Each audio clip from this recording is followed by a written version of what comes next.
Bienvenidos al cuarto webinar de la cátedra Caja 7 de Big Data, Open Data y Blockchain de la Universidad de La Laguna. Los tres primeros seminarios, webinars, han versado de la transformación digital, del uso de datos estadísticos y de la transformación de la universidad, de la enseñanza presencial a online y todos los sistemas, todo lo que hay detrás de eso para poder llevarlo a cabo. Todos estos vídeos los pueden ver en el canal YouTube de la cátedra Bob, Big Data, Open Data, Blockchain, que está en YouTube. Bien, este cuarto seminario web pretende tres objetivos claves. Por un lado, dejar de tener recelos o miedo injustificado a los datos y a su adecuada utilización o aplicación. Consideramos el dato, personal o no, como un activo necesario para el desarrollo del progreso y de la innovación. Y el tercer objetivo, mostrar la importancia de los sistemas de gobernanza del dato y los límites legales a considerar en cada caso.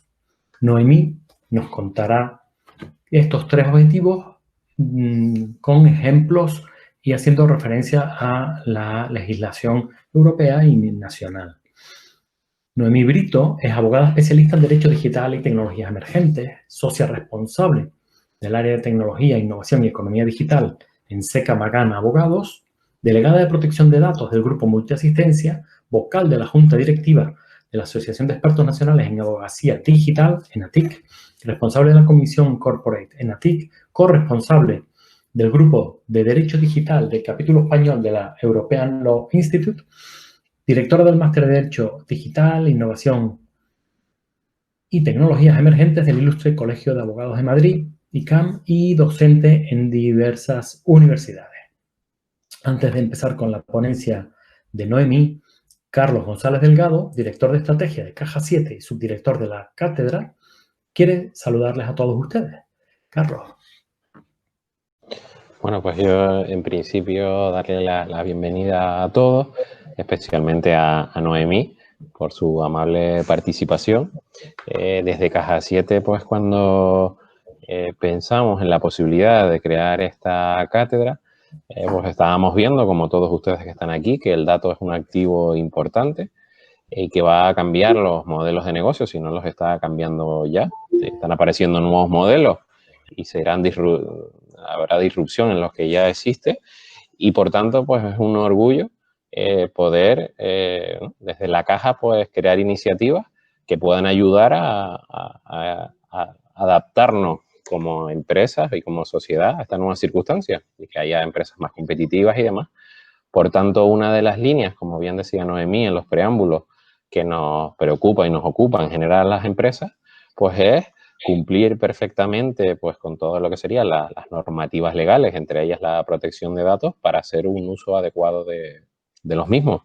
Y por tanto, pues es un orgullo tener esta sesión que creemos que nos aportará pues mucho valor.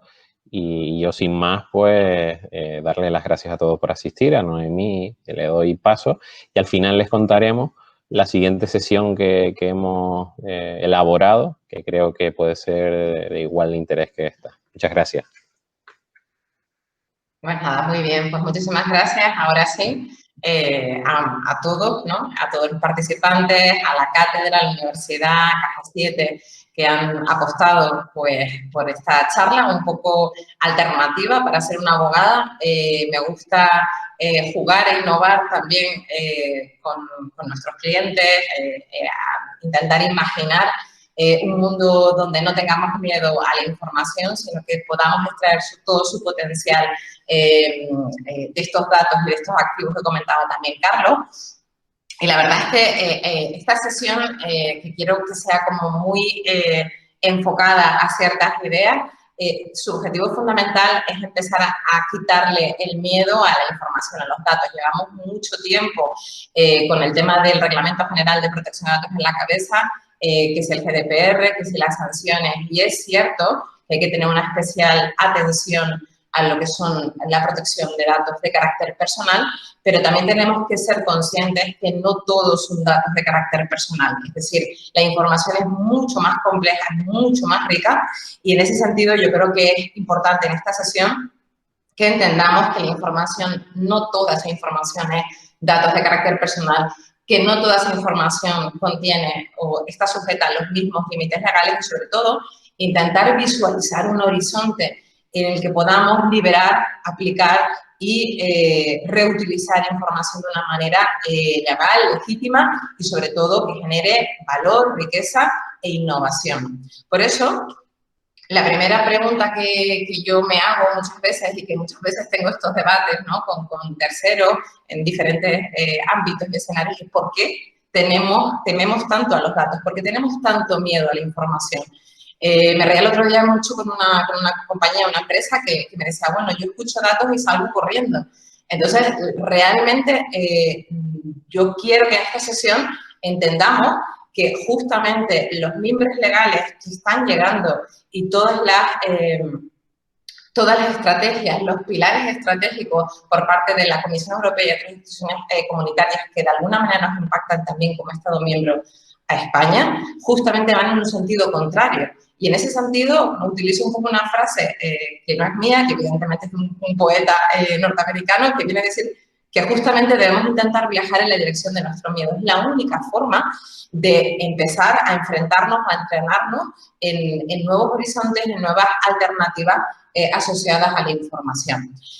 Antes comentaba Carlos el tema de los datos empresariales. Yo también, que sé que muchas de las personas que están escuchándonos ahora pertenecen o trabajan en el ámbito público, quiero de alguna manera hacer unas pinceladas también durante la sesión, porque es muy importante que veamos que esto es un compromiso de todos, de públicos, de privados, y que si algo se potencia en estos momentos es el data sharing, la compartición de datos sin límites, como les voy un poco a intentar explicar. La primera pregunta que quiero lanzarles es, cuando hablamos de datos, ¿realmente de qué estamos hablando, ¿no? Y tiene que ver con esto que estábamos comentando. No todo es dato de carácter personal, es más. En estos momentos, no sé si lo saben, además del Reglamento General de Protección de Datos de Carácter Personal, que es bien conocido, tenemos un reglamento al mismo nivel, con el mismo valor, que es un reglamento para la libre circulación de datos de carácter no personal. Y esto es muy importante porque justamente es la base, como dice también la propia Comisión Europea en su nueva estrategia de economía europea de datos, su nueva estrategia europea de datos, que justamente toda esa eclosión vinculada con tecnologías emergentes como pueden ser inteligencia artificial, blockchain, todo lo que es la eclosión o el objetivo principal de la Comisión Europea, que es convertirse en un líder mundial a nivel de tecnología y a nivel de generación de riqueza basada en el desarrollo digital, parte del uso de la información como materia prima. Entonces, cuando tenemos datos de carácter personal, evidentemente tenemos una limitación legal que está asociada a la normativa protectora de datos personales. Pero también esta normativa, y quiero de alguna manera también ponerlo sobre la mesa, no pretende la contención absoluta de la información. Fijémonos solamente en el título de la norma, que no sé si alguna vez hemos caído en esto. El Reglamento Europeo de Protección de Datos de Carácter Personal habla de que es un reglamento relativo a la protección de las personas físicas en lo que respecta al tratamiento de datos personales y a la libre circulación de estos datos. Es decir, el Reglamento General de Protección de Datos no contiene o no pretende contener la información de carácter personal. Pretende también su liberación. Y en este sentido, fijaros que el considerando 6 de este reglamento dice algo pues muy de sentido común. Dice que la rápida evolución de la tecnología y la globalización han planteado nuevos retos para la protección de los datos personales. Eso es evidente. Que la magnitud de la recogida y el intercambio de datos personales han aumentado de manera significativa. Clarísimo. Que la tecnología permite que tanto las empresas privadas como las autoridades públicas utilicen datos personales en una escala sin precedentes a la hora de realizar sus actividades. Y un poquito más abajo dice que la tecnología, que ha transformado la economía como la vida social, se ha de facilitar aún más la libre circulación de los datos personales. ¿Qué quiero decir con esto? Que cuando tenemos datos de carácter personal, no tenemos algo que no podamos tocar, no tenemos algo que no podamos liberar, no tenemos algo que podamos manejar. Es justamente información útil que podemos aplicar y que podemos utilizar, que podemos liberar, que podemos usar en la generación de proyectos tanto a nivel público como a nivel privado. Evidentemente tenemos una serie de condicionantes legales específicos derivados de la mayor sensibilidad de esta información, obvio, porque detrás hay personas físicas identificadas o identificables cuyos derechos personales deben ser garantizado. Pero eso no significa que la información no se pueda utilizar. Es más, en este paso entre dato personal y dato no personal, hay distintos proyectos que se pueden establecer sobre las mismas bases de datos donde, por un lado, tú puedes tener información identificada, donde tú puedes identificar la persona que está detrás, pero luego puedes aplicar sobre esos datos de carácter personal, realizar una serie de tratamientos de anonimización de esa información y pasar, como digo yo, del puente, de dato personal a dato de carácter no personal. ¿Qué ocurre cuando pasamos de un dato personal a un dato de carácter no personal a través de técnicas de anonimización? Que además tenemos, si les interesa, les puedo pasar luego una serie de documentos recientes de la agencia que lo ha actualizado al Reglamento General de Protección de Datos sobre posibles técnicas de anonimización segura e irreversible de la información personal. Pues tenemos al final, por así decirlo, dos bases de datos, dos elementos, uno de carácter identificado y otro de carácter no identificado, sobre la que al final tendremos diferentes limitaciones legales. En el primer caso, cuando es información identificada, aplicaría la normativa protectora de datos personales, pero cuando se produce esa anonimización de la información personal de manera segura y irreversible, como comento, ya no tendríamos datos de carácter personal, y eso es muy importante, porque implica que ya no aplicaría la normativa protectora de datos personales y aplicarían otros elementos de protección, como podrían ser, no sé, secretos comerciales, propiedad intelectual, lo que fuera, en cuanto a la protección del activo y la información, pero no la normativa protectora de datos personales.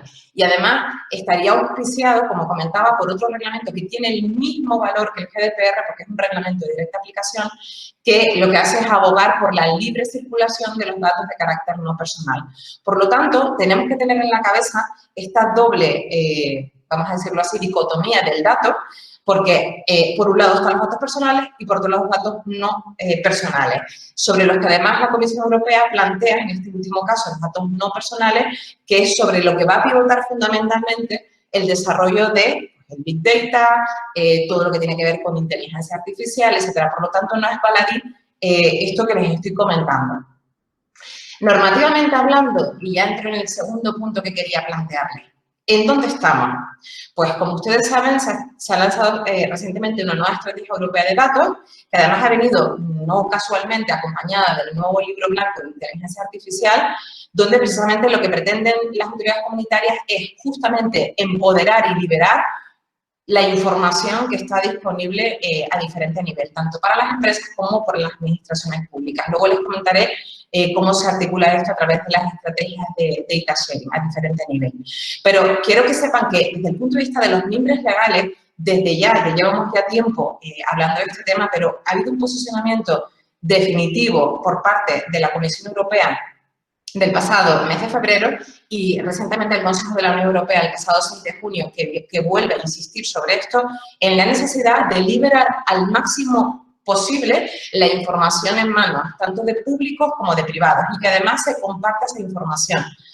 ¿Por qué? Porque básicamente esta estrategia europea de datos lo que pretende, y lo dice claramente como objetivo, es que las empresas y otras organizaciones tengan más datos como materia prima disponibles ¿para qué? Para innovar y para avanzar. De ahí un poco también el título de mi charla, es decir, necesitamos datos para poder generar valor, generar riqueza, generar empleo, generar una vacuna para el COVID. Necesitamos esta utilización de lo que se llama el data for good. Y en ese sentido, yo creo que es importante que tengamos claro el enfoque por el que en estos momentos se está moviendo las instituciones comunitarias y los Estados miembros, para de alguna manera saber que tenemos mimbres legales, tenemos soporte legal y confort legal suficiente para poder desarrollar con legitimidad proyectos de apertura y proyectos de reutilización de la información.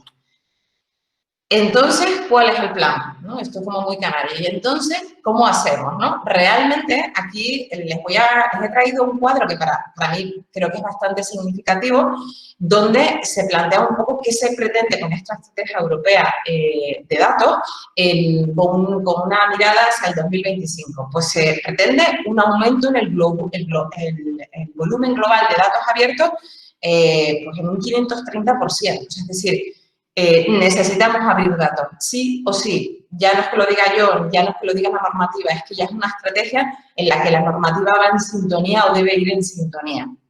Se plantea también que como consecuencia de eso se genere un valor añadido y se cuantifica en más de 829.000 millones de euros. La Unión Europea se quiere convertir en el líder mundial del uso de la información y del uso de tecnologías emergentes como puede ser la inteligencia artificial. Es imposible llegar a ese objetivo si no liberamos y no utilizamos datos. Por lo tanto, no tiene ningún sentido que la normativa y las estrategias a este nivel, a nivel de compliance, vayan de forma discordante con lo que son las propias estrategias que la propia Comisión Europea nos apunta y nos dirige, tanto como empresas como administraciones públicas. Una cosa importante también que se ha detectado es el gap en profesionales que puedan acompañar estas estrategias. Y así, bueno, pues hay algunas estrategias, incluso, por ejemplo, Finlandia acaba de establecer un programa nacional de capacitación de los ciudadanos en competencias y en digital skills específicas, sobre todo, por ejemplo, en temas de inteligencia artificial. Evidentemente tenemos un gap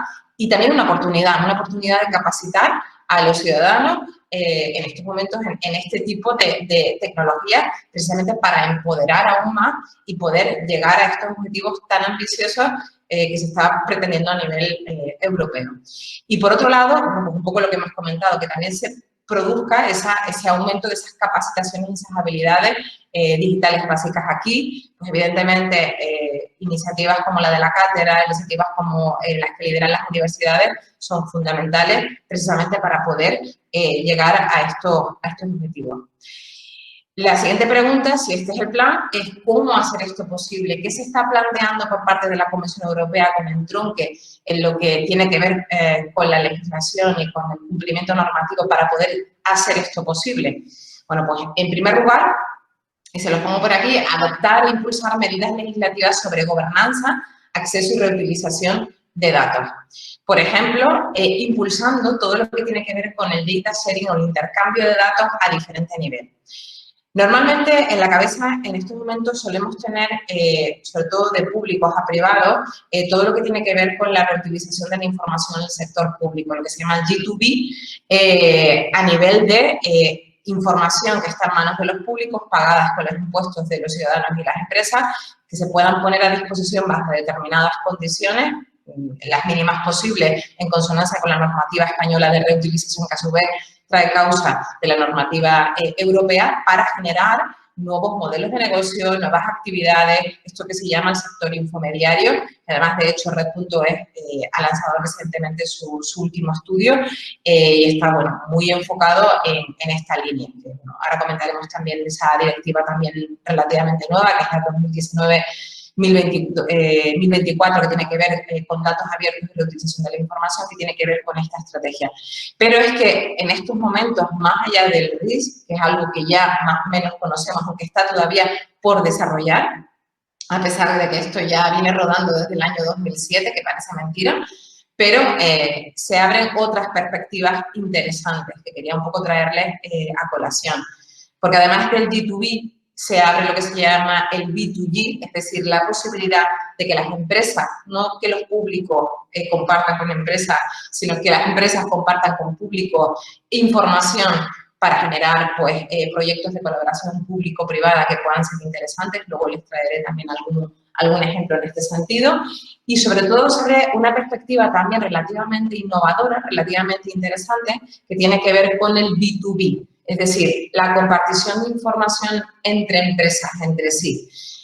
También hay algunas iniciativas en este sentido. Hay un centro europeo que se lanzó en 2019 en este ámbito. Ahora les contaré un poquito más sobre esto. Desde el punto de vista en general de la gobernanza de datos, tenemos el RIS, como acabo de comentar. Sabemos que tenemos una nueva directiva. Esta directiva tiene un plazo de transposición máximo a julio de 2021. Y establecer, bueno, pues diferentes novedades desde el punto de vista de favorecer aún más, sobre todo al hilo de tecnologías emergentes como inteligencia artificial, etcétera, bueno, pues todo lo que es la apertura de datos. Ahora comentaré algún detalle más en ese sentido. En el intercambio de datos en contextos privados públicos, vamos a decirlo así, el B2G es quizás una de las principales novedades. ¿Qué se pretende con esto? Se pretende que las empresas pongan a disposición de los públicos y colaboren. Yo creo que estos proyectos que hemos estado viendo ahora al hilo de COVID-19 entre Google, que es el gobierno, con otras derivadas que luego, si queremos, lo podemos comentar en el debate, vinculadas con privacidad y otras preocupaciones que puedan haber por la participación de privados en este tipo de iniciativas público-privadas. Sí que es verdad que es muy interesante que se puedan enarbolar y que se puedan trabajar. En ese sentido, hay diferentes documentos que establecen una serie de directrices sobre cómo hacer esto posible y algo que parece un poco de ciencia ficción, yo sí decirles que en España hay una disposición medio dormida, pero que está ahí, que yo creo que era una de las grandes bases del Big Data ya desde el año 2006, la Ley 57-2006, que planteaba la posibilidad, bajo incluso sanción, de que las empresas tecnológicas, las empresas prestadoras de servicios digitales compartieran con los organismos estadísticos públicos información de valor para poder desarrollar proyectos. Esto es algo parecido a lo que ahora se plantea como una innovación total, pero sin embargo ya lo teníamos contenido en un germen muy diluido en esta ley, que es la Ley 56-2007, que por cierto no está derogada en estos momentos. Proyectos que se están lanzando, pues tenía por aquí algunos, se los voy de todas maneras a pasar también cuando termine la sesión. Hay uno que es muy divertido, que está impulsando una organización, Naciones Unidas, realmente, que al final son públicos que está detrás, y BBVA. Y están analizando con los datos del BBVA una especie de análisis de, ante desastres naturales derivados por cambio climático, cómo se comportarían las empresas basados en datos, en el uso de datos en tiempo real de carácter financiero, a nivel económico, las personas. Es decir, para prever posibles, de alguna manera, bloqueos financieros a nivel global. Y esto solo es posible, por ejemplo, utilizando información tanto de públicos como de privados, y para de alguna manera prever pues políticas públicas que puedan adelantarse en el tiempo ante determinadas situaciones y generar ese bienestar y esa necesidad de anticipación pública que creo que es muy interesante. Y aquí los privados pueden ayudar muchísimo. Otras prácticas que se han planteado, tengo por aquí, por ejemplo, en el desarrollo del ecosistema finlandés de datos forestales, en la que, bueno, se han compartido diferentes datos a nivel público y privado para desarrollar estrategias más adecuadas precisamente para cambio climático, para reforestación, para en temas medioambientales y demás. También en el ámbito de la transparencia del mercado laboral, los datos de movilidad, que ahora también estamos tan obsesionados en tratar precisamente para un poco pues intentar controlar esta situación de pandemia. No es posible hacerlo solo con los públicos ni tampoco con los privados. Necesitamos una colaboración estrecha a este nivel. Yo creo que hay diferentes ejemplos que ponen de manifiesto que a día de hoy ya se están haciendo proyectos de B2G que se deben seguir enarbolando, y que además la normativa europea lo que hace es justamente propiciarlo. Hay documentos, como comento, que establecen una serie de directrices, y yo les animo a explorar este campo, porque es de los más prolijos desde el punto de vista de las posibilidades de la compartición de la información para generar cosas buenas, el data for good que se viene a decir por ahí en muchos sitios. Y sobre todo hay otra parte que puede parecer un poco extraña, pero que tiene que ver con el impulso igualmente a nivel normativo, a nivel institucional, no solo del intercambio entre públicos a privados y entre privados a públicos, que quizás es una de las cosas también más novedosas en el papel, porque ya se estaba haciendo en la práctica, que es el intercambio de datos entre empresas, este famoso B2B. Lo digo porque normalmente cuando pensamos en intercambio de datos entre empresas parece que justamente nos vuelve a saltar otra vez el miedo, ¿no?, de la protección de datos, de los datos. Aquí evidentemente hay que tener en cuenta la protección de datos y tener en cuenta cuáles son esas limitaciones, pero es verdad que este intercambio de datos no tiene por qué ser de datos de carácter personal. Y eso es un tema que, un poco conectando con lo que al principio decía, es muy interesante que lo tengamos en cuenta, porque se pueden aplicar procesos de anonimización y se puede intercambiar información igualmente de valor en el marco, por ejemplo, de proyectos de Big Data sin necesidad de tener datos identificados. Este intercambio de datos es impulsado también por la Comisión Europea y existe un documento de orientación para compartir datos entre el sector privado en el marco de esta economía europea de datos. Aquí se dan pistas sobre cómo crear esos equipos de trabajo, cómo establecer esos modelos de compartición, las licencias de compartición. Se apuesta por plataformas donde puede haber incluso muchas empresas compartiendo esta información.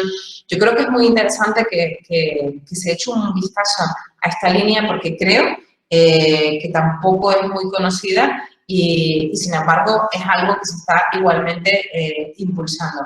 Les voy a dejar de todas maneras el documento, que sepan también que hay un centro europeo que les pongo también por aquí, que también contiene modelos incluso de licencias para la compartición legítima de información. Dependerá de los modelos de más o menos compartición o cuán más o menos queramos arriesgar desde el punto de vista de esa compartición de datos. Pero aquí hay múltiples posibilidades y múltiples líneas. Es más, antes lo comentaba al principio de la sesión, nos estábamos todos. Muchas empresas en estos momentos, como consecuencia de la situación que estamos viviendo, están dándole la vuelta a su modelo de negocio como un calcetín para convertirse, más allá de su actividad tradicional, en brokers de datos, porque quizás tienen grandes bases de datos y pueden generar nuevos modelos de negocio con compañías tecnológicas punteras en, por ejemplo, en temas de inteligencia artificial para proyectos, por ejemplo, de data-driven data, es decir, de gestión de datos en tiempo real, que permita la toma de decisiones relativamente rápida, a diferente nivel, de carácter intersectorial. Les digo que en este sentido la patronal española está trabajando, estoy en la junta directiva de Ametic, estamos trabajando en digital hubs vinculados con compartición de datos a diferente nivel, o sea que creo que por aquí se ha abierto un campo muy interesante que hay que explotar. Otra de las cosas que se plantea para poder hacer esto posible es, bueno, hacer que los datos más ampliamente disponibles, sean más ampliamente disponibles, perdón, mediante la apertura pública de datos considerados específicamente como de alto valor. Esto es algo que ya trae en sí la nueva directiva de datos abiertos y de reutilización de la información del sector público y, como saben, contiene un anexo con unas categorías temáticas que identifica como de datos de alto valor. ¿Cuáles son estos? El geoespacial, todo lo que tiene que ver con observación de tierra y medio ambiente, meteorología, estadística, sociedades, propiedades, sociedades, movilidad fundamentalmente, ¿no? Básicamente lo que viene a decir es que en términos generales, salvo determinadas excepciones, los puntos 3, 4 y 5 deberían estar disponibles gratuitamente para precisamente fomentar su reutilización dado su alto valor desde el punto de vista de aplicabilidad, que tiene que ser legible por máquina, que se suministrarán a través de API y se proporcionarán de forma de descarga masiva. Es decir, se apuesta por esa apertura amplia de la información, sobre todo cuando tiene ese alto valor. Eso no significa que en todos los casos tenga que ser gratis, porque evidentemente pues hay una serie de reservas, concretamente en los apartados que les comentaba, en el 3, 4 y 5, por ejemplo, en el ámbito de la estadística, ¿vale? También se plantea invertir 2.000 millones de euros en un proyecto europeo de alto impacto para desarrollar infraestructuras de procesamiento de datos. Evidentemente, si queremos liberar información y que la información esté disponible, necesitamos de infraestructuras, necesitamos de elementos donde se pueda procesar, conservar, reutilizar esa información. Y en ese sentido, pues una estrategia en paralelo que se está planteando por parte de lo que sería la Comisión Europea a diferentes niveles, con diferentes proyectos en Horizon 2020, etcétera, pero que sepan que esto también es una estrategia en paralelo, ¿no? Sobre todo vinculado con el tema de cloud computing, que está muy asociado con toda esta estrategia europea de datos. Permitir el acceso a servicios en la nube seguros, como comentaba, justos y competitivos. Aquí hay un tema muy importante que tiene que ver con la necesidad de garantizar la legalidad desde el punto de vista de las transferencias internacionales de datos, de si estamos contando con los proveedores adecuados desde el punto de vista del cloud computing, si de los proveedores nos están ofreciendo garantías suficientes. Esto sobre todo en el ámbito, por ejemplo, público, tiene mucha importancia desde la perspectiva del Esquema Nacional de Seguridad, con lo cual creo que es muy interesante y sobre todo tras la última modificación que se ha planteado por el Real Decreto 14 ISO 2019 en el ámbito de la contratación pública, es muy importante que las entidades públicas puedan demostrar cumplimiento de la normativa y exijan por la vía de pliego, porque ya vienen abocadas a ello, so pena de nulidad, al considerarse obligaciones esenciales que se tengan en consideración, bueno, pues estos elementos de protección de la información. Específicamente se está planteando con los servicios de cloud computing. También es muy importante para poder hacer esto posible, no solamente que empresas y organizaciones público-privadas nos pongamos las pilas, también los usuarios tienen que ser cada vez más conscientes de que deben mantener el control de su información e invertir, ¿no?, en el desarrollo de sus capacidades para precisamente ser más conocedores, tener más conciencia del valor de su información. Aquí, por ejemplo, hay diferentes proyectos al hilo un poco de blockchain que lo que hacen es plantear, bueno, pues, un mayor empoderamiento y control a través de tecnología blockchain del control de su información personal, que tiene que ver con proyectos como el de la identidad digital soberana.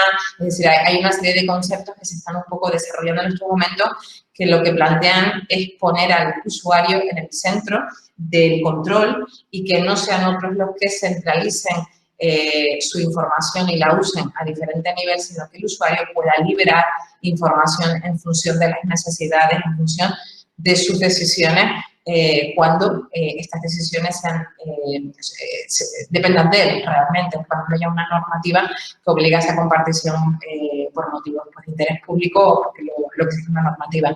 Pero sí que es muy importante que el usuario también sea corresponsable y copartícipe. Y aquí, por ejemplo, todo lo que son los programas vinculados con la formación digital y en derechos digitales por parte de la Comisión Europea, también de los Estados miembros, es muy importante. La nueva Ley Orgánica de Protección de Datos española y de Garantías de Derechos Digitales contiene un ambicioso plan, que todavía no se ha empezado a desarrollar, de capacitación y de formación en competencias digitales para los ciudadanos, que yo creo que es muy interesante. Y ya no solo por temas de privacidad, también en términos de inteligencia emocional, desde la perspectiva de la nueva tecnología que llega, que ya se empieza a hablar de la tecnología de los sentimientos, de la tecnología del control emocional, que a raíz también de todo lo que tiene que ver con reconocimiento facial y demás, no, pues ya no hace falta que tú des más o menos datos, más o menos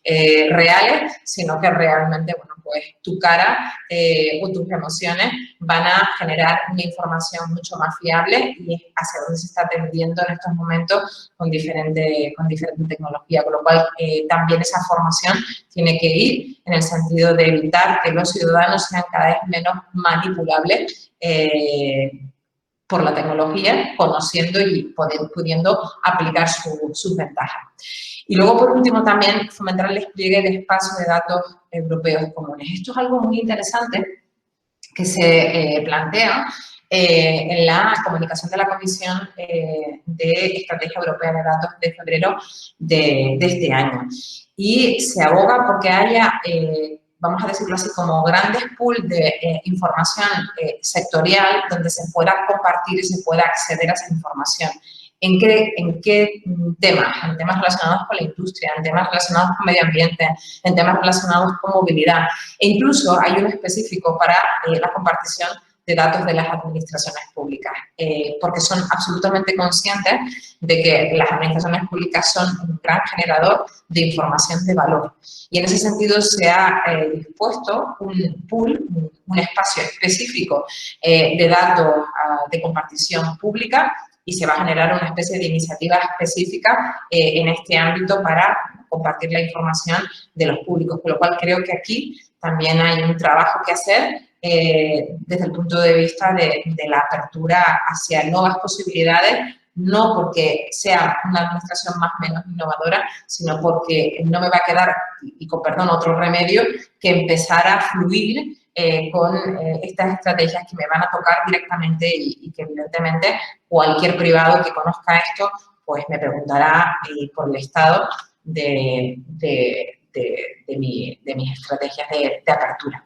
Entonces, yo quiero cerrar un poquito también esta sesión porque me gusta más el debate y que podamos un poco hablar, si en estos momentos, y con lo que les he dicho, creen que podríamos animarnos a liberar, a usar, compartir y aplicar datos. Yo realmente creo que ya no hay excusa para dejar de compartir información, aplicarla, realmente generar valor, generar proyectos en relación a los datos. Tenemos que ser muy conscientes de qué datos estamos usando. Otros de los grandes gaps que se están produciendo, que cuando entramos en una organización muchas veces no tienen ni siquiera una política de clasificación de la información. Es decir, tenemos que ser conscientes de qué tipo de información tenemos, cuáles son los marcos legales que aplican según esos activos informativos, generar una política de clasificación en relación a esa información, para saber qué podemos y qué no podemos hacer y, sobre todo, saber que contamos con posibilidades legales más allá del GDPR, que además son compatibles con el GDPR, para aplicar esta información. Así que, bueno, sin más, yo ya me callo, que llevo un buen ratito hablando e intentando también impulsar estas iniciativas. Espero poderles haber animado por lo menos a repensar sus estrategias de Open Data y de reutilización y de compartición de datos, porque ahí están los fundamentos, y me quedo abierto a preguntas, cuestiones, debates. Yo creo que es mucho más enriquecedor que hablar yo sola. Así que muchas gracias. Muchas gracias, Noemí. Ha estado estupendo.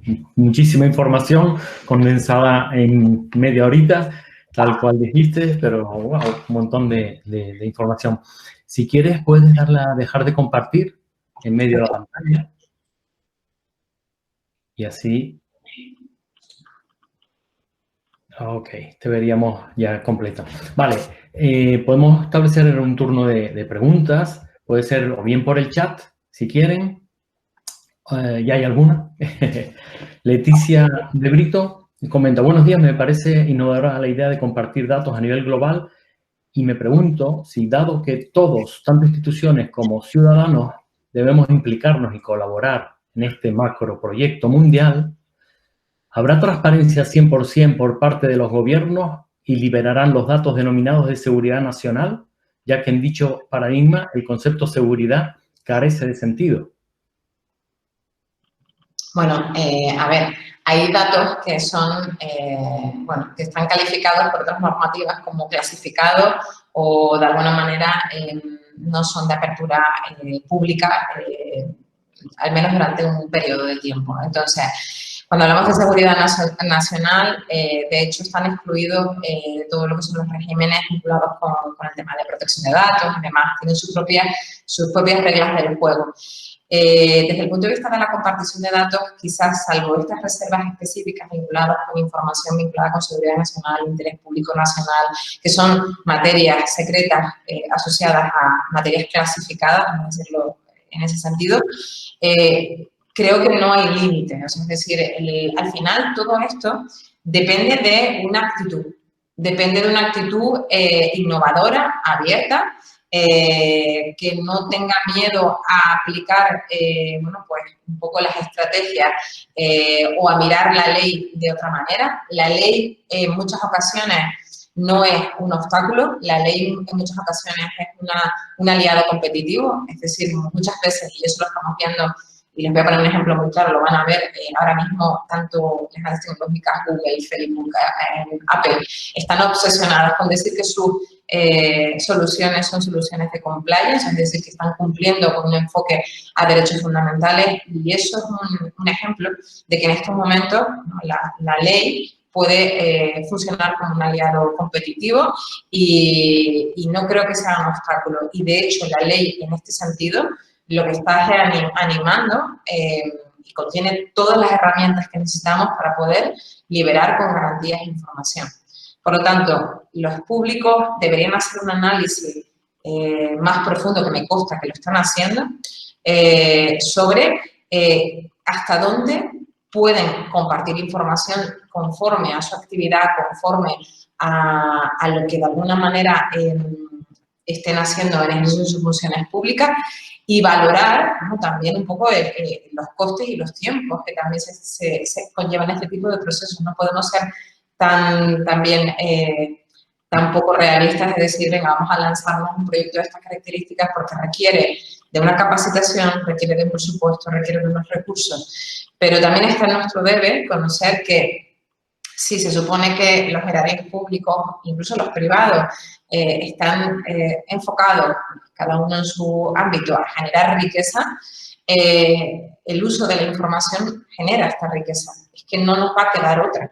En un mundo, lo hemos vivido ahora, en el que puede ocurrir casi cualquier cosa que nos paraliza, la información es uno de los grandes baluartes para poder generar ese valor y poder avanzar, muchas veces hasta sobrevivir.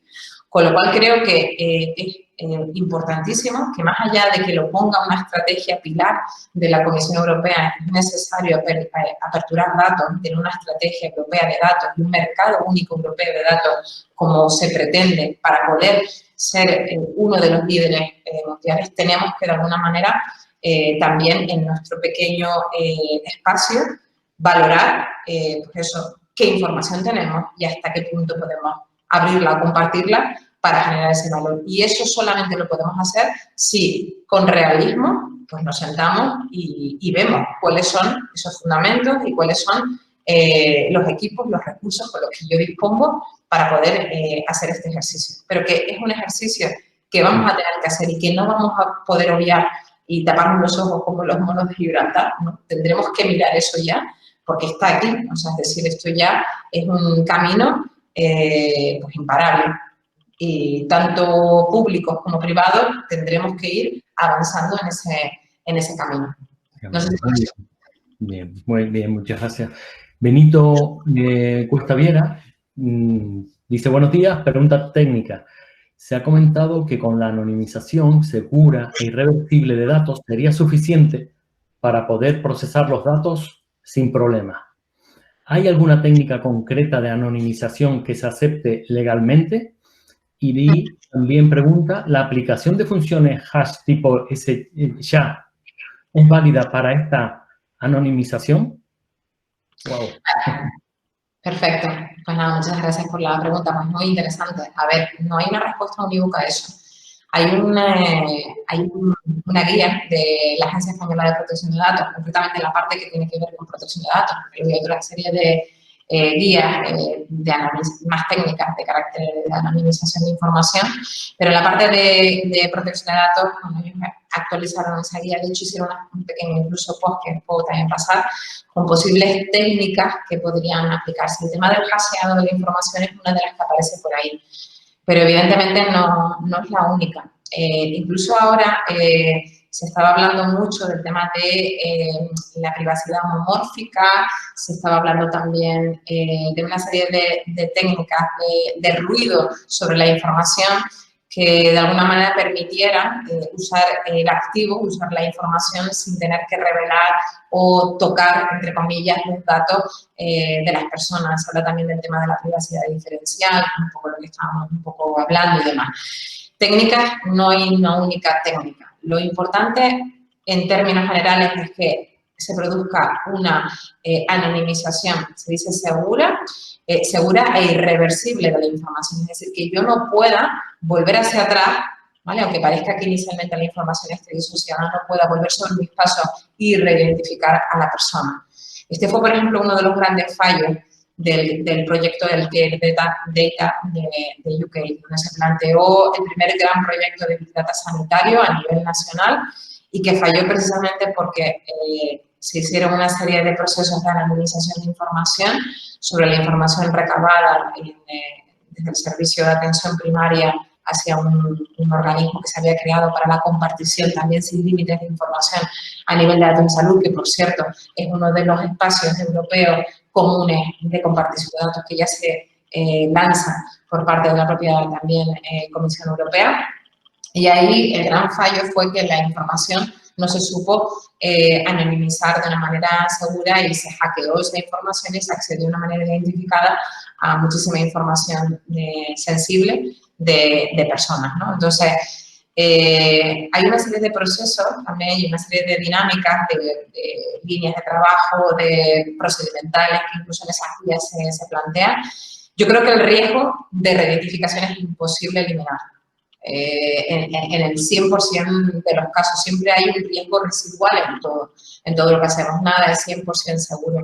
Lo importante aquí es que intentemos establecer un procedimiento de anonimización con todas las garantías posibles y que podamos trazar esos procesos que hayamos hecho. Para la protección de datos, lo más importante no solo es cumplir, sino poder demostrar ese cumplimiento. Y muchas veces no nos van a sancionar porque realmente se haya producido una brecha y se haya podido generar esa brecha de información personal. Si nosotros podemos demostrar que durante el proceso hemos aplicado todas las técnicas más o menos seguras, también atendiendo a un criterio de coste razonable sobre esas técnicas, yo creo que es más que suficiente.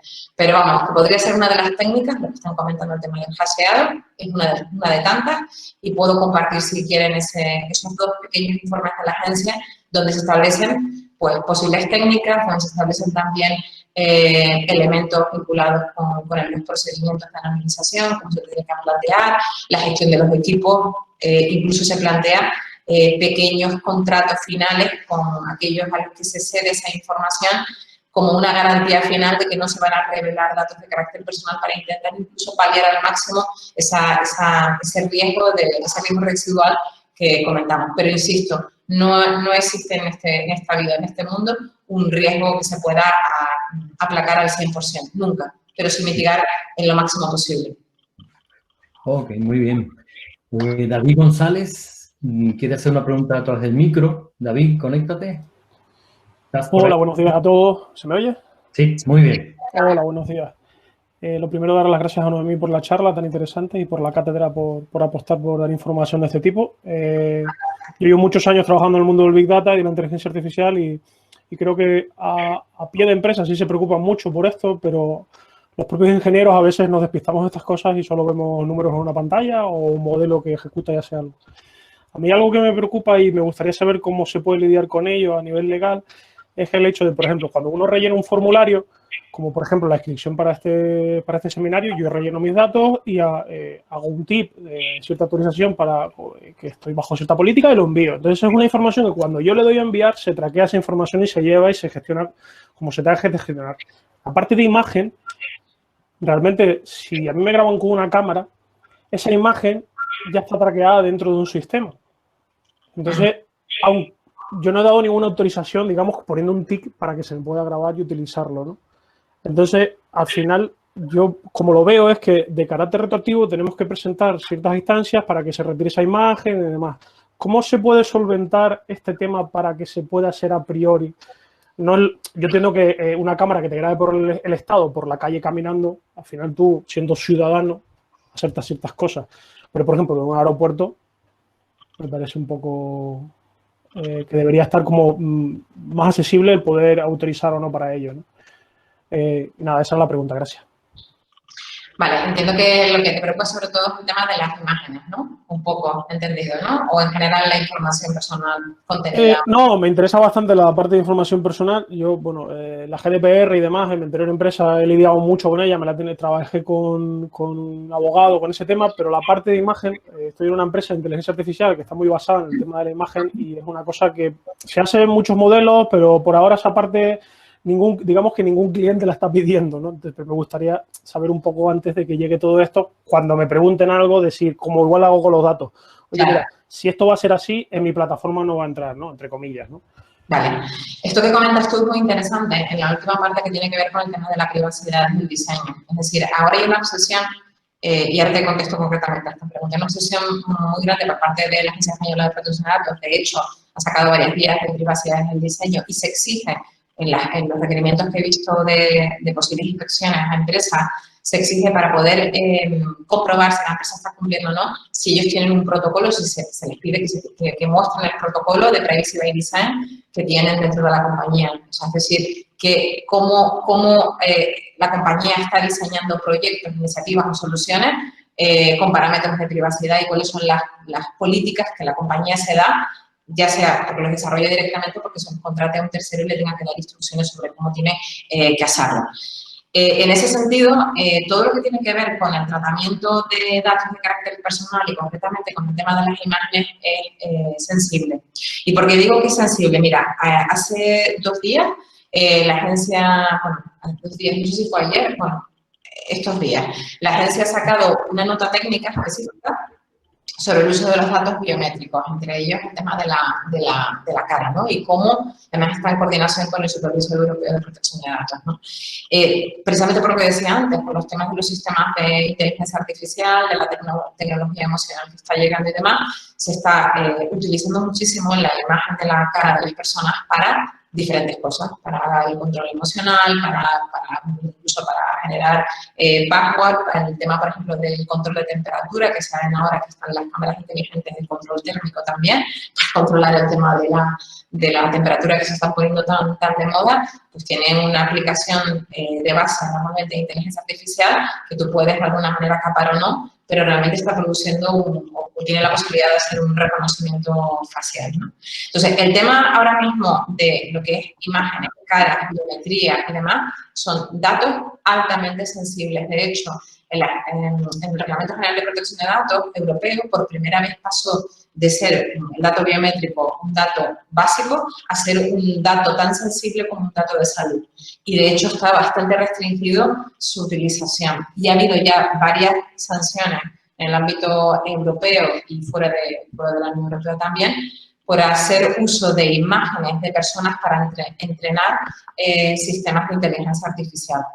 Entonces, este tema es bastante sensible y por regla general los usuarios ni conocen que se están utilizando esas fotografías o esas imágenes para entrenar sistemas y evidentemente no hay consentimiento ni base legal alguna para poder hacerlo. Con lo cual, si queremos entrenar los nuevos sistemas de inteligencia artificial, por decir algo, cualquier otro sistema, con imágenes de personas identificadas, pues tendremos que, para empezar, tener una base legal. Y ya te digo que normalmente, salvo que sea un proyecto muy definido donde hayas pedido autorización a los usuarios, etcétera, se suelen hacer un poco by the face, nunca mejor dicho, ¿no? Un poco por la cara, ¿no? Entonces, en ese sentido, hay sanciones y hay un riesgo tremendo, sobre todo porque ahora mismo hay una obsesión con la protección de los datos biométricos en términos generales. Y respecto a otro tipo de políticas que de alguna manera se ponen a través, por ejemplo, de plataformas y tú aceptas determinados usos y demás, es muy importante aquí la información que nos están brindando. El Reglamento General de Protección de Datos permite que cuando se está recabando, por ejemplo, un consentimiento a través de una página web para el tratamiento de la información personal recabada la misma, siempre que sea proporcionada, adecuada, etcétera, se pueda utilizar algún sistema de checking, entre comillas, que sería válido en tanto en cuanto la información fuera clara, sencilla y transparente. Cosa que muchas veces no ocurre, por no decir en el 100% de los casos. A los abogados les encanta hacer testamentos vitales desde el punto de vista de que nada quede claro y todo quede abierto. Entonces, es muy importante que si pretendemos hacer cualquier utilización de la información para determinados fines, primero, que esos fines sean coherentes. Yo no puedo... Muchas veces pedimos cosas que dicen, bueno, sí, me dio el consentimiento del usuario, sí, pero es que aunque te haya dado el consentimiento del usuario, la finalidad es absolutamente desproporcionada. Y les voy a poner un ejemplo muy concreto. De hecho, hay un informe de la agencia en ese sentido. Se pusieron muy de moda meter chips intradérmicos a determinadas personas en fábricas, incluso en un bar de Ibiza para los VIPs, para que no tuvieran que pedir en la barra, sino directamente con una máquina cercana a una mano y con ese chip intradérmico nos reconociera y demás. Entonces, en todos estos casos se decía, tenemos el consentimiento de los usuarios porque nos han habilitado a ese consentimiento. ¿Qué ocurre? Que en muchas ocasiones, aunque tengamos el consentimiento, la medida es ilegal, porque es absolutamente invasiva y desproporcionada. Tiene que pasar una cosa que se llama el triple juicio de proporcionalidad, porque al final los derechos fundamentales, si podemos no destrozarlos con medidas menos intrusivas, tenemos que abogar por esos mecanismos. Entonces, lo digo para que no pensemos que el consentimiento del usuario lo puede todo. No lo puede todo. Tiene que ser en primer lugar una medida proporcionada y a partir de ahí buscar de alguna manera esa base legal, que puede ser el consentimiento en algunos casos, puede ser el interés legítimo en otros, puede ser, es decir, depende un poco de la situación. Normalmente con los públicos tenemos interés público en el ejercicio de lo que es la legalidad vigente, o el interés público basado en normativa aplicable. Pero fundamentalmente lo que tenemos que tener en cuenta es que, uno, el consentimiento no lo puede todo, y dos, para que el consentimiento sea válido igualmente, tiene que ser un consentimiento fundamentalmente informado y libre. ¿Y por qué digo esto del libre?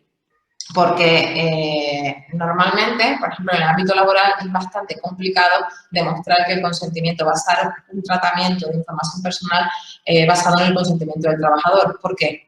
Porque normalmente el trabajador suele estar en una situación de desequilibrio.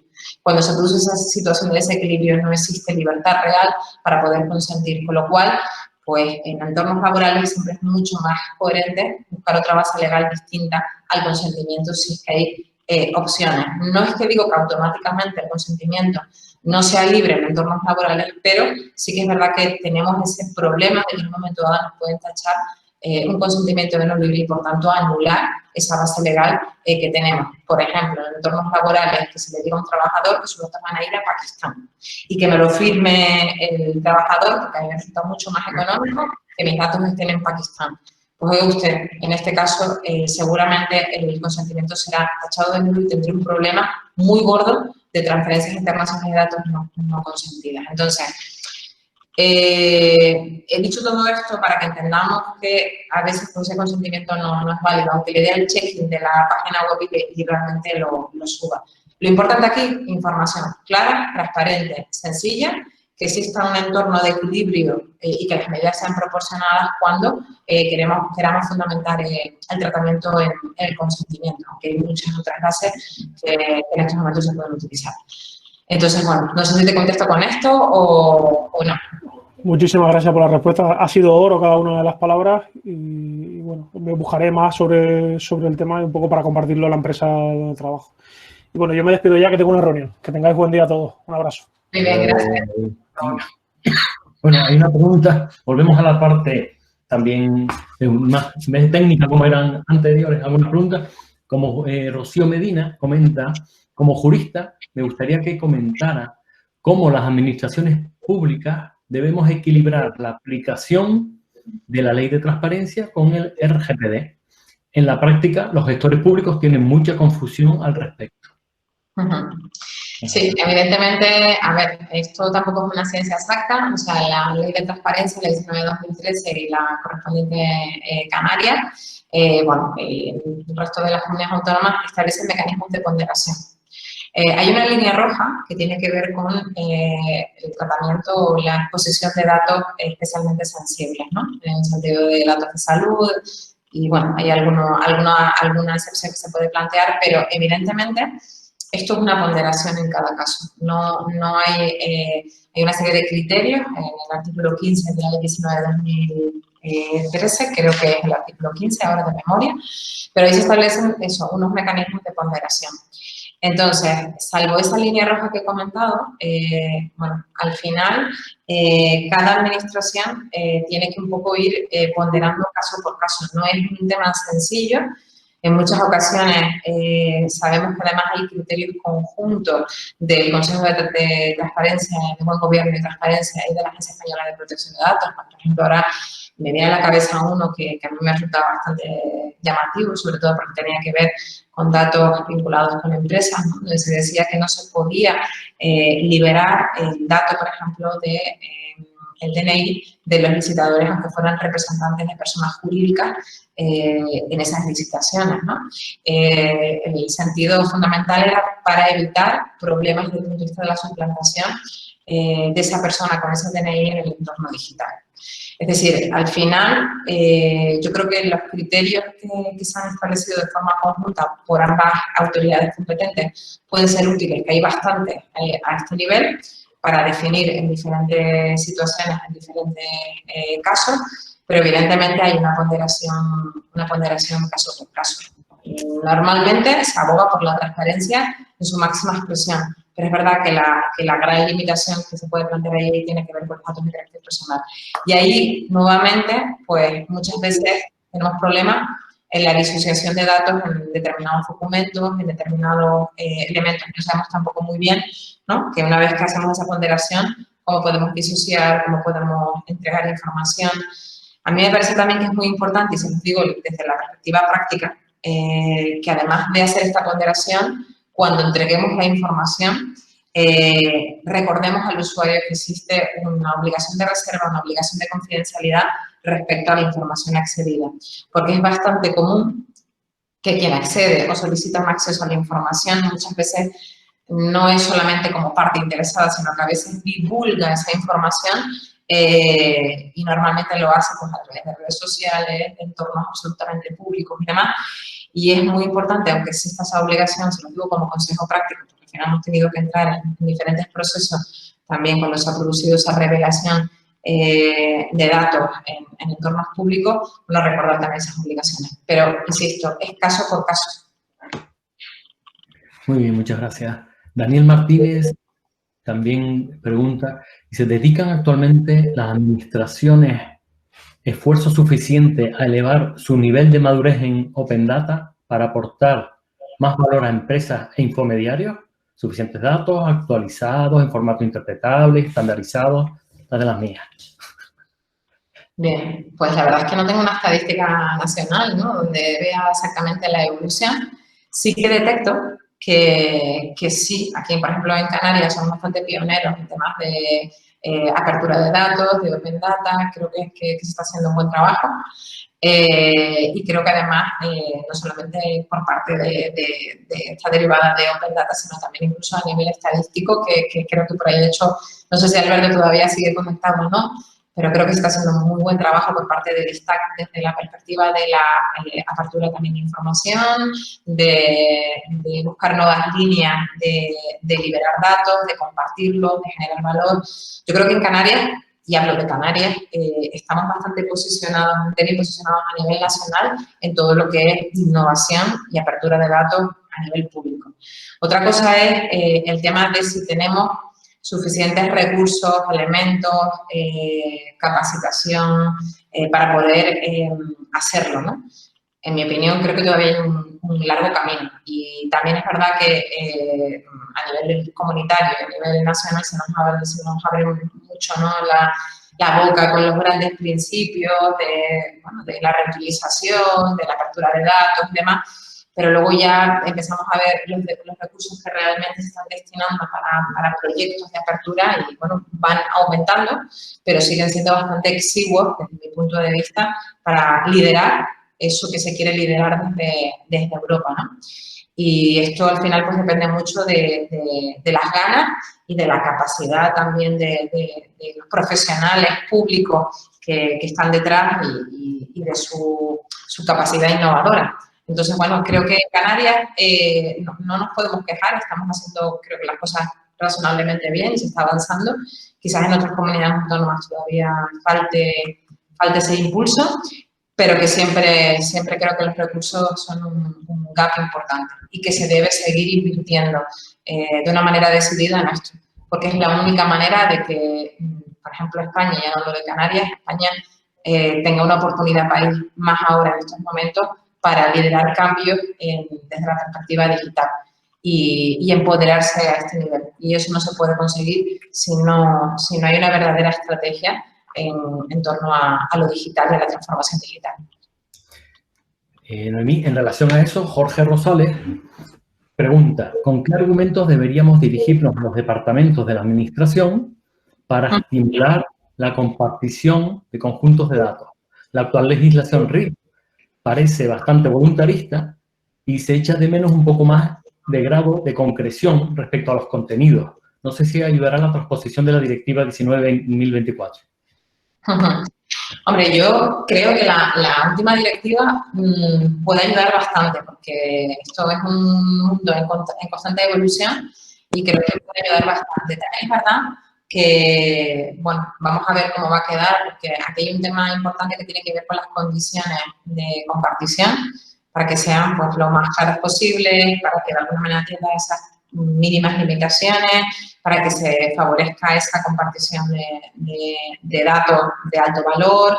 Hay un tema importante vinculado con la tarificación, que también habrá que analizar, un tema fundamental asociado a la estandarización, porque evidentemente tú puedes tener muchos datos, pero si no tienes datos reusables para poderlo hacer con garantías y de una manera sencilla, pues también eso implica pues tiempo.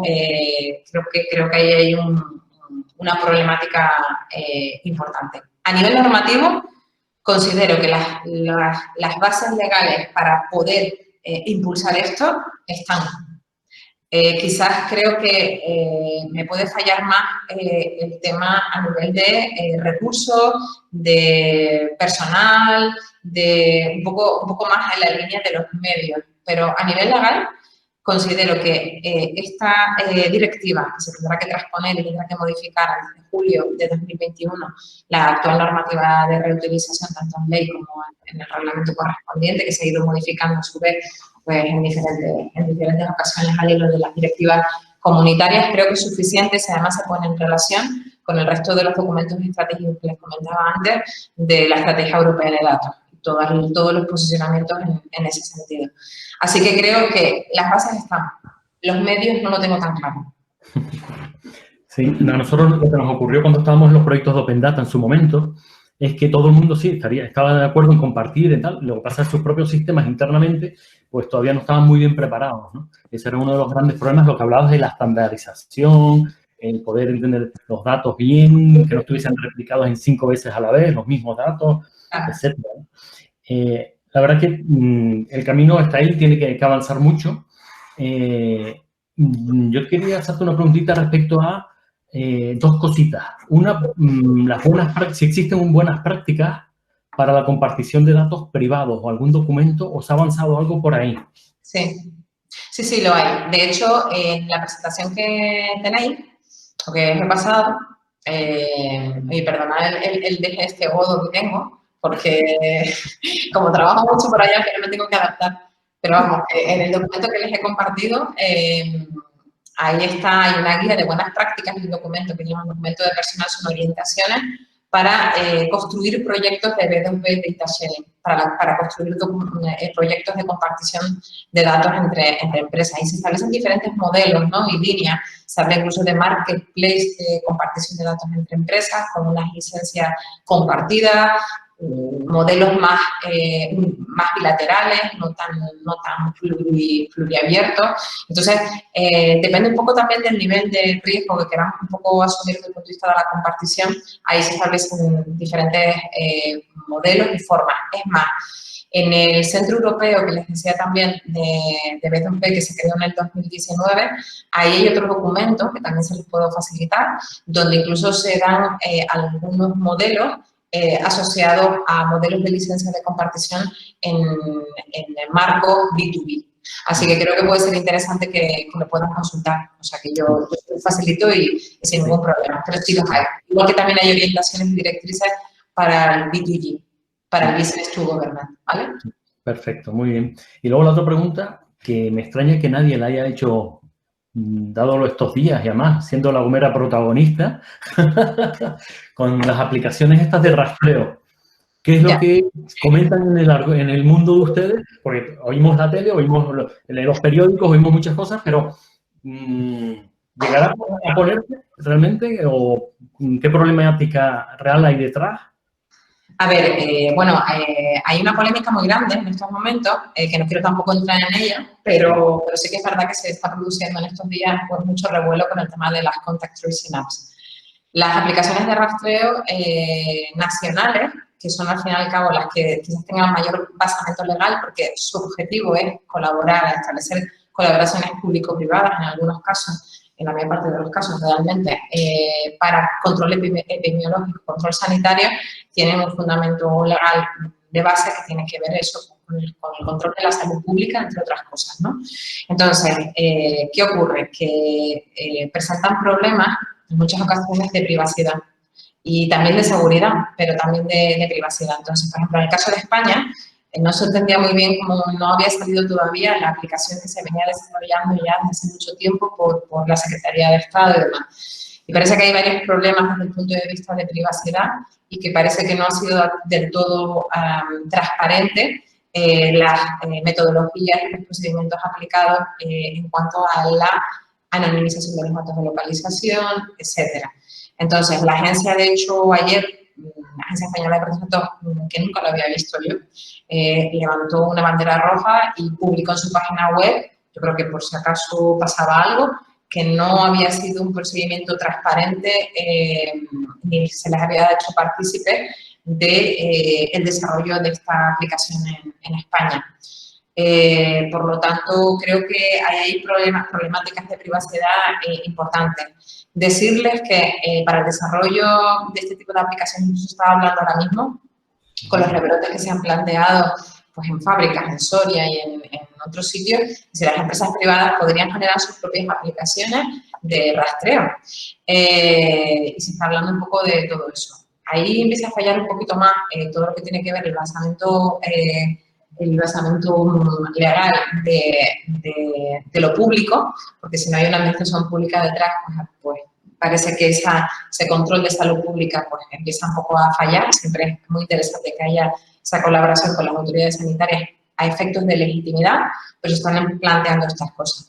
Aquí hay una cosa importante que tiene que ver con unas directrices, que son las directrices 4/2020 del Supervisor Europeo de Protección de Datos, que de alguna manera ha hecho como una especie de marco para poder desarrollar este tipo de aplicaciones, que está muy bien, que también se los puedo enviar, y ahí establece cuáles son las claves para desarrollar desde la perspectiva de privacidad este tipo de aplicaciones de una manera segura. Insisto, están mucho más justificadas cuando existe una colaboración público-privada y hay un público detrás, evidentemente, porque el criterio de salud pública queda mucho más reforzado.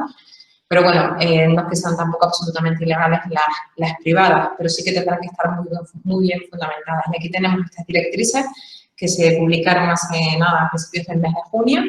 Y por otro lado también hay unas directrices de la Comisión Europea de privacidad, específicamente para este tipo de aplicaciones. Entonces, bueno, yo creo que hay que de alguna manera tener en cuenta pues, todo lo que tiene que ver con, que sea de tratamiento voluntario, la anonimización de los datos, fundamentalmente de localización, la limitación en el plazo de conservación de esta información, porque si se supone que es para control epidemiológico, no podemos luego guardar esa base de datos para lo que nos dé la gana, que sea muy acotada la finalidad, en definitiva, cumplir los principios de sentido común a los que está sujeto la normativa de protección de datos de carácter personal. Y para eso tenemos también ya criterios.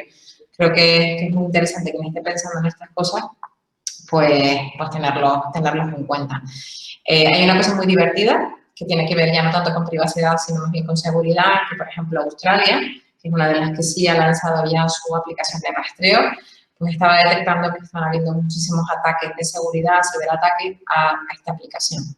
Entonces, ha propuesto normativamente un aumento de las penas en su código penal para los ataques que pretendan la revelación o descubrimiento de información y de datos o de secretos, en el sentido un poco del 197 siguiente de nuestro código penal español, precisamente para intentar parar o desincentivar estos ataques específicos que se están produciendo a este tipo de aplicaciones.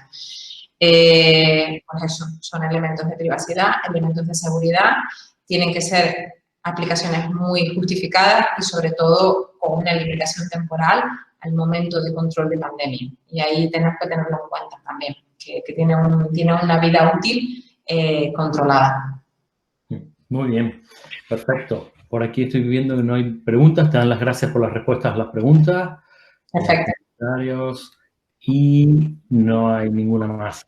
Hombre, la verdad que ha sido una sesión de 1 hora 20, donde hemos hecho un repaso de un montón de cosas. Has hecho un repaso de un montón de cosas.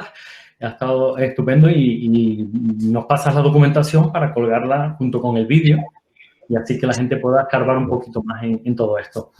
Ha sido un placer, Carlos. Yo contarles, antes de finalizar, y que nuestro director finalice, Al principio les decía que la próxima sesión la tenemos en 15 días. Siempre es difícil mantener este nivel, pero vamos a intentar igualarlo por lo menos. Y contarles que bueno, que el próximo webinar, insisto, 15 días a la misma hora, dentro de 2 jueves, va de Revenue Manager o gestión de ingresos. ¿Y de qué va esto? Pues de que personas usan de manera proactiva la información para mejorar la rentabilidad de sus empresas. ¿Y cómo hacen esto? Pues analizando muchos datos para captar el cliente adecuado al momento justo y a través del canal de ventas. Y esto pues se hace por segmentación de clientes, patrones de compra, demanda y previsión de demanda, costes fijos involucrados y variables, etcétera. Y para esta sesión, entonces si las empresas por sí tenemos la necesidad de crear valor suficiente para ser sostenibles en el tiempo, una reflexión que queremos contestar juntos es por qué todas las empresas no potenciamos esta figura, que nos ayuda a ello. Y bueno, pues hay empresas que sí cuentan con este puesto y unas las tienen interno dentro de su estructura y otra gente pues la tiene externo. Entonces en 15 días pues vamos a contestar juntos a estas preguntas y lo vamos a hacer desde 2 puntos de vista. Hemos pedido a una persona que trabaja en este puesto de Revenue Manager internamente y hemos pedido a una empresa que hace externalizaciones de este servicio para otras empresas. Y ellos pues nos contarán qué hacen, ¿no? Qué es esta materia y qué hacen en concreto y compartirán con nosotros ejemplos reales. O sea que en principio pues esperamos que pueda servirle a muchos de ustedes de ayuda y nos vemos allí. Gracias a Noemí, a los miembros del Consejo Asesor de la Cátedra y a todos nuestros amigos que siempre están con nosotros a lo que es la primera vez. Animarlos a que se suscriban al canal de YouTube y a nuestro boletín de información y seguimos en contacto. Yo sin más, pues le doy la palabra para que clausure nuestro director. Gracias a todos. Nada, gracias, Carlos. La verdad que es una gozada el equipazo que tenemos. Noemí, muchísimas gracias. Ha sido un gustazo. Esta es el cuarto webinar. Hemos hablado de otros temas un poco más técnicos. Alberto estuvo en el segundo y nos contó toda la parte de cómo lo tienen montado en el stack, etcétera. La universidad nos contó cuál ha sido la transformación que han tenido que realizar dentro para pasar de presencial a online en un fin de semana. Y el primer seminario fue de transformación digital con José Antonio Ureta. Este punto de vista no lo habíamos tratado. Me ha encantado ver perfiles completamente distintos entre el público y además de los distintos niveles. Y eso es la preocupación y al mismo tiempo la motivación, las ganas de poner datos fuera, pero necesito información y necesito hacerlo bien, ¿no? Entonces la parte jurídica es fundamental. Bueno, ahí hay gente como ustedes que lo están haciendo estupendamente. Y nada, agradecerte y si quieres, tú mismo cierras el acto. Bueno, pues lo ponía por el chat. O sea, yo lo que pretendo dar aquí es decir, primero, desmitificar que los datos están para meterlos en un cajón, o sea, los datos están para usarlos, que hay fundamentos legales para poder hacerlo, animarles a hacerlo con garantía, no se me vuelvan locos, eso también es decir. No doy el pequeño gap legal final, pues no soy yo, pero realmente creo que hay que quitarle miedo y que al final, como digo, tenemos esas posibilidades. Entonces, bueno, pues con cabeza, razonabilidad, pensemos cómo podemos, con lo que tenemos, hacernos más grandes, generar valor, no sé, cómo sumar entre todos para coadyuvar en un mejor sistema. Y simplemente eso, y nada, y bueno, y que nos traten mejor a los abogados y los abogados a las organizaciones, simplemente.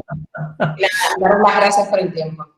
No, a ti muchísimas gracias, Noemí, muchísimas gracias a todos y el vídeo se colgará, les avisaremos, como decía Carlos, a través del canal YouTube. Vale, muchas gracias a todos y feliz día. Chao. Gracias, adiós.